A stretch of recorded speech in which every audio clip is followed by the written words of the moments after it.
Hey y'all, it's Crystal. Thanks so much for coming by today.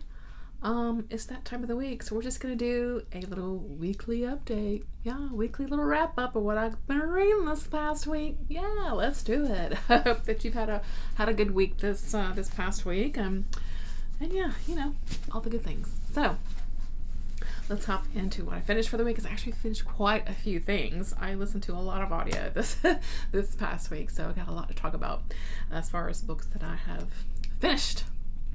So yay, let's do it. So last week I was, I think about halfway through with Good Omens. I did finish it up, and boy was this a ton of fun. This was a lot of fun. It is absurd and silly, really funny, and I just had a heck of a good time with it. So this is of course by Pratchett and Neil Gaiman, and sort of classic tale of good and evil, right? And playing on sort of religious, ideologies, following angels and demons and the devil and the Antichrist and all that good stuff. It's just a lot of fun. I don't know. I don't really know what else to say about it, because it's not like, okay, I mean, there is like a storyline, but it meanders a little bit, or takes some turns. But basically, in the beginning of the book, the Antichrist is born, and we've got a demon and an angel who are trying to, get it to influence it in a way. Will it pick a side? Will it bring about the end of the world? All the good things. The end of the world happens, just about a few hours. And I don't know.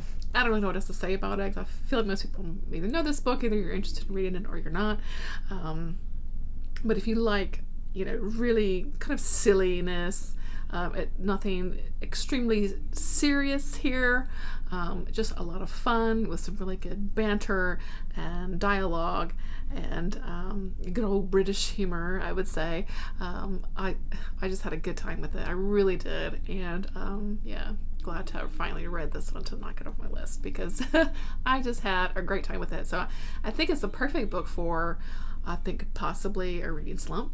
If you're just looking for something fun, if you need something fun and light, if you like this kind of writing, this kind of story, because it is a bit nonsensical at times, but it's light and fun. So sometimes you just like the things that are light and fun, And I think I would definitely reread it. I think, if I was in the mood for something light and fun again, because I just had, like I said, just a heck of a good time with this. Love the characters, and Team Crowley, am I right?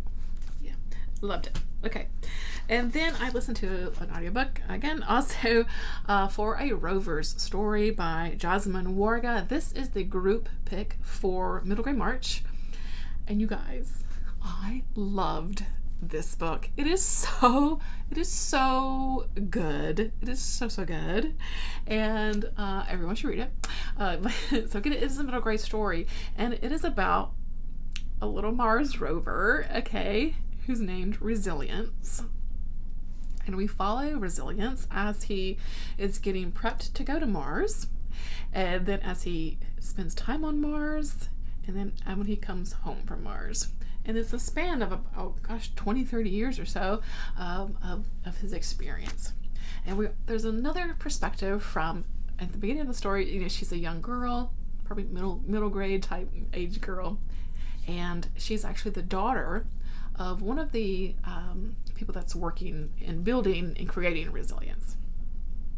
And so we get sort of her perspective as she's kind of writing letters essentially to Resilience of the things that she's been going through, and her at school, at her home, because a lot of times her mom is at work, working on Resilience, works late hours, and isn't always around, but she understands why, all this kind of things. And then we follow her through high school, even into college, and she's still, every now and then writes a little letter to Resilience when she's dealing with something in her life. And then again, the perspective of Resilience is fascinatingly wonderful and lovely. He is, sort of humanized in a way, and starts, kind of expresses things in a human way. And once he gets to Mars, he's little trucking along his little Mars. He has a little buddy who's a little drone friend. And I don't know, it's an absolute delight. It is a delight. It is so wonderful. If you or your kiddos in your life are into, of course, the Mars rovers themselves or like space exploration, I absolutely would recommend it. But it, also has some really emotional moments. Like this Rover book had me crying. And I'm telling you, this is a special book, I think, and highly recommend it. It was wonderful. So a Rover Story, it was so good. Okay, so then I listened to another audiobook for Cop Hater by Ed McBain. Good old Ed McBain. Everybody knows Ed McBain now because of Criminales, right? So this was the pick for his Patreon book club this month. And I said, you know what? I'm going to give Ed McBain a try. Ali speaks so highly of Ed McBain and, of course, this 87th Precinct, the series in general. And so, I'm going to give it a go. And you know what? I had a good time with this one, too. It is definitely a, straight up kind of police procedural story. It was written in the 50s, I think it was. And we're following basically people that work in and around the 87th precinct. There's detectives and medical examiners and all that good stuff. There's sort of a shady journalist, there's girlfriends who sometimes they're called dames. The language was great. But basically, right at the beginning of the book, there's a cop that, of course, works at the 87th precinct, and he is murdered, kind of right there in the beginning of the book. And then, another cop is murdered. So we're following these detectives as they're trying to figure out what's going on and, bring this killer to justice and all that good stuff. And we follow the police procedures. We're getting evidence and, just following the leads and, doing interviews for people around the neighborhood, all that kind of good stuff. It was fun. I had a really fun time with it. And as I posted the little chat, in the book chat on his Discord, I was like, I don't think I've actually read a just straight up police procedural book like this before. I really don't think I have. And so, so it was a lot of fun. And I do like a good police. I used to watch the hell out of NYPD Blue. NYPD Blue fans, raise your hands. Yes. And it definitely had that sort of grittiness of an NYPD Blue, even though it was in the 50s.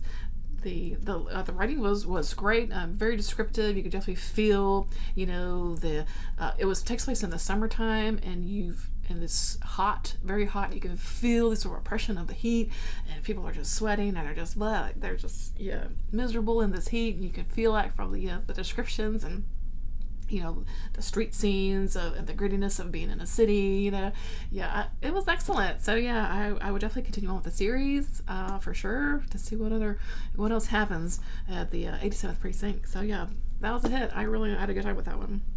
I picked up another middle grade book after that one. That is Not If I Can Help It by Carolyn Mackler. Now this is also for middle grade March, for the prompt to read a book that has a neurodiverse character.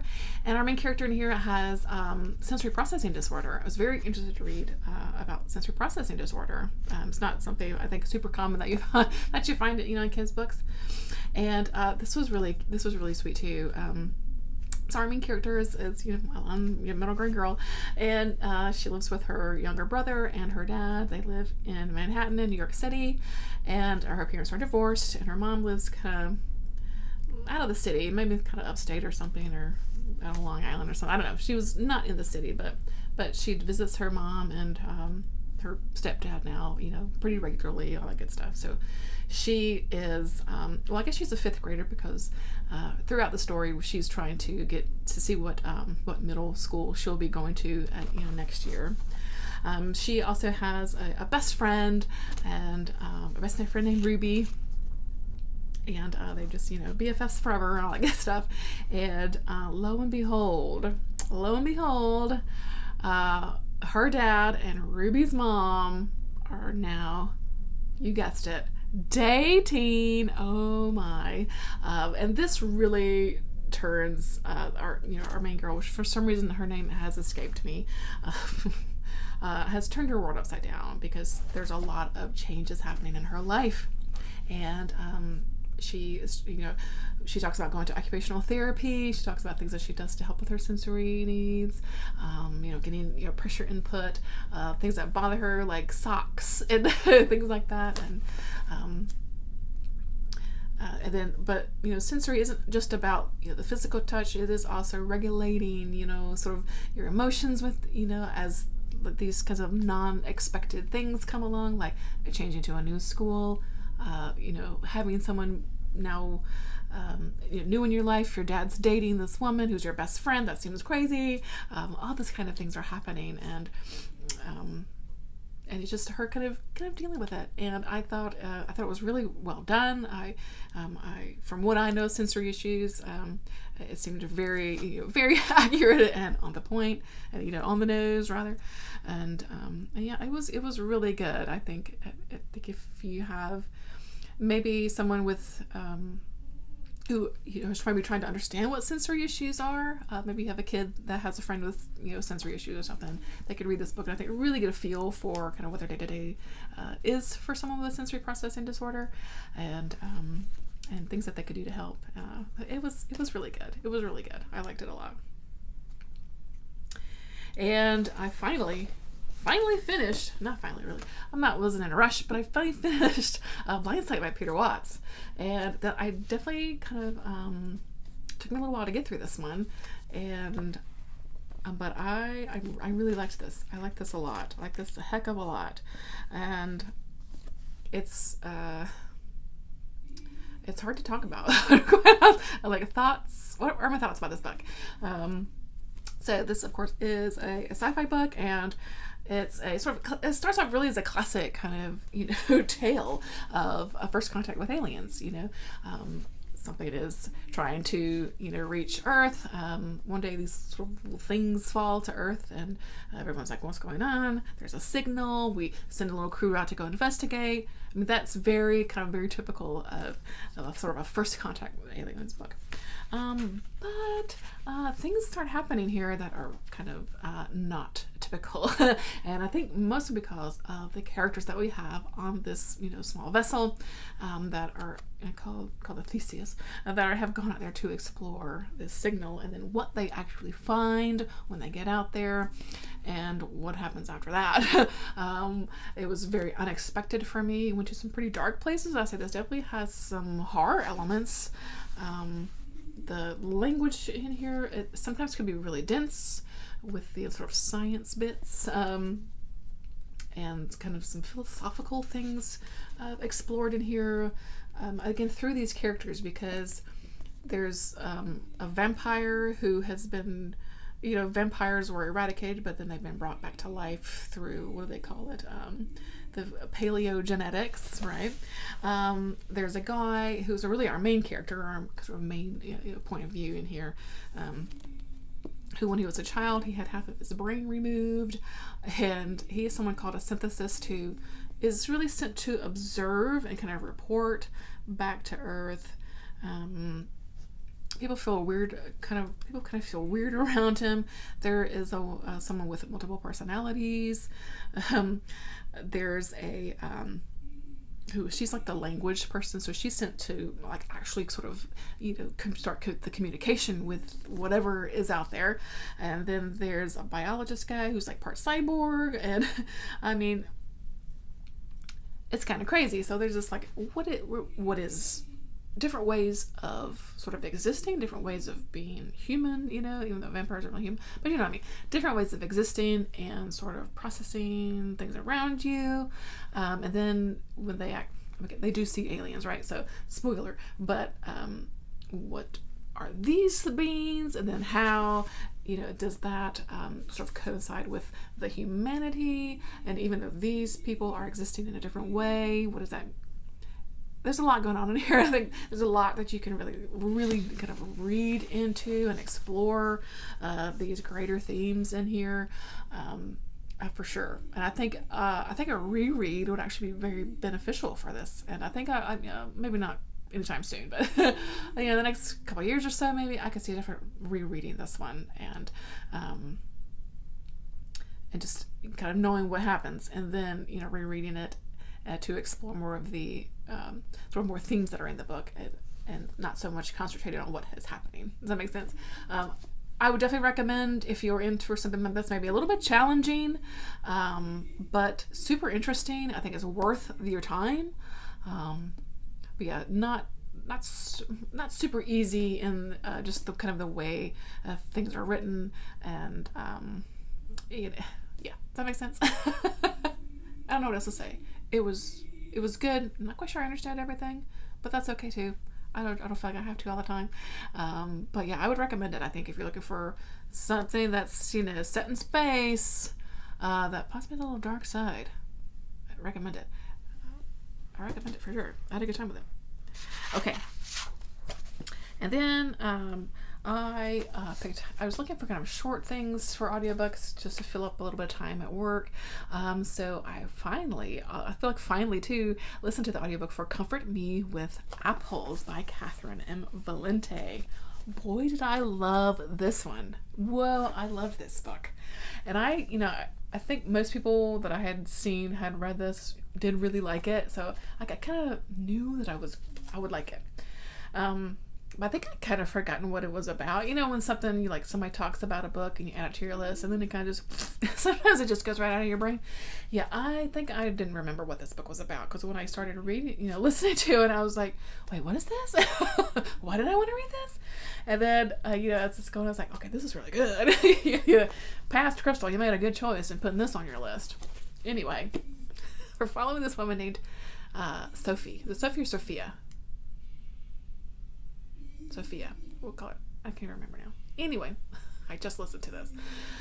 Anyone else struggle with character names? I do sometimes. Anyway, so she is in this grand house, and everything is wonderful and perfect, but there are rules to live by. There's a long list of rules that you have to follow if you live in this greater community, and there's other sort of creatures that live in here, like Mrs. Lion and Mrs. Fish, and they all sort of exist in this world, and they all are friends, and everyone's lovely and wonderful. And the woman is married to a man named Adam. Okay, this is essentially a sort of reimagining, if you will, or I don't know, whatever you want to call it, of the Garden of Eden. And it was fantastic, because the woman, because I can't remember her name, it's Sophie or Sophia, she discovers some things, and we discover right along with her what is going on. And this is a short novella, so I really don't want to say too much, but yeah, I flipping love this. It got dark in places. The ending just had me shooketh, and I absolutely loved it. So if you haven't gotten to this one yet, like I haven't, oh my gosh, you've got to read this book. You got to read it. It was so good. I don't know what else to say other than if you're into some kind of strange Garden of Eden kind of reimagining, this is the book you've been looking for. I listened to a short story, and it was kind of a longish short story though. So, but it's called "The Design" by China Mieville. Finally, have read China Mieville. How exciting!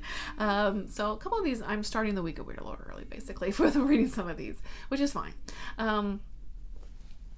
And China Mieville is just someone I've been needing to read his work for years and years and years now. It's just one of those authors, you have those authors I really need to read this person's books, and you just never do. Yeah.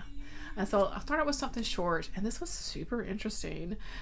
So basically, we're following this man who is in medical school. This takes place, it felt to me, about maybe the 30s or so. He lives in Scotland. I think we're in Glasgow. And like I said, he's a medical student, and medical student where they have cadavers, where they learn about the human body that way. And so there he's going into the lab and to see what's on this lab. And he starts kind of looking at this guy, this cadaver that he's got, this man, and he's making some cuts and things like that. And on this dude's bones, he notices a design is etched or carved into this guy's bones. And so he's like, whoa, what is this all about? And then basically the story goes from there. Like I said, it's short, so I don't want to say too much. It was very interesting. A little bit open-ended though. I kind of was left feeling like a little bit more to kind of explain what was going on, and explain it a little bit more. I don't need everything explained to me all the time, but I was left wanting a little bit more from this one. But I think also the point is that we don't know. Like this man never knew, why this man's bones were this way, and it was he spent his life sort of like contemplating that, And the ending was also really kind of sweet. I don't know. Very interesting, super interesting. It's really short. You can listen to the audio on Scribd, and you can maybe listen to it somewhere else. Anyway, wrapping up the week with things I finished, because I did a lot. Just today, I was looking for another kind of short thing to listen to while I finished out my day at work, and I feel like I finally, this had been on my list for forever, it feels like, but River of Teeth by Sarah Gailey. And this was a lot of fun also. I don't remember where I first heard about this book, because it's been out for several years now. I know Sarah Gailey is kind of more popular now with like some of her more new releases, but this one I think has been out several years now, and I think it's part of a series too. But anyway, it's kind of basically a reimagining of sort of U.S. history. We're in like kind of the late 1890s, and basically in this world, the U.S. government thought it would be a great idea to import hippos into the country, because we were running low on meat. I don't know. They thought hippos could be a good way to get some protein. And supposedly this sort of idea was based on something true that happened. Like they thought someone in the U.S. government at some point thought this was a really good idea, and Sarah Gailey just kind of went with it. So they're brought to sort of the southern regions of, Alabama, Louisiana, places that have not mossy, what's the word I'm looking for? Swampy type areas, like that hippos would like. And so people started kind of farming, hippopotamuses, and but something happened this one day at this one, and shit went to hell, and hippopotami are just roaming down south, roaming all through Louisiana, and tearing shit up, and they're feral now. There's just all these crazy feral hippos running around down there. And so we follow this kind of group of people that have been kind of hired to kind of handle the situation. And so we're following this man, and he rides a hippo. He has this hippo that he rides, and it's just so cool. He has this little gang that they said that we're going to take care of the problem. They've got a plan. We're going to take care of it. But also it's a revenge story, because once upon a time, this man had his own ranch, and someone burnt it up one day, and this man, he's gonna get his comeuppance. So there's a revenge tale woven through this plot of this outrageous world where hippos hippos live here in the U.S. I'm losing my light, sorry. I'm filming this Friday evening. So I don't know, it was fun, it was weird, it was strange, it was bizarre. The characters were a lot of fun, and I don't know, I just had a good time with this one. I had a really good time with it. Even though it's not set out west, some serious June on the Range vibes, actually, I think. If you want something kind of weird for June on the Range, give this one a go. It was short and just a lot of fun. So, a hippo book. Who knew, right? So that's the things I finished this week. Phew, what a week. And things in progress. I'm still working my way through the Caitlin Marceau short story collection. Enjoying those a lot. I think I've got just a couple left, and I'll be finished with that. I read a little bit more, and I ever remember the name of. I always get the title wrong. Moon Witch Spider King, if that's right. I made a little bit of progress in that. I'm just kind of slowly making my way through that one. So of course, coming up here on Sunday, we'll have the Week of Weird will be starting. So I'm really looking forward to that. I've got so many things that I want to read, and I'll probably thinking of maybe vlog a little bit of it too. Because I'll be reading a lot of short stories, I think. So I think vlogging will be a fun way to go. And since since the sun is quickly fading away, I'll wrap it up here. I hope you had a really good week. Let me know what you read, what you watched. We didn't watch really anything new other than, same old Mandalorian and Last of Us. Nothing new on that front. And yeah, I guess that's it. Hope you're well. Thanks so much for watching. I appreciate your time as always. You know that I do. And until next time, bye.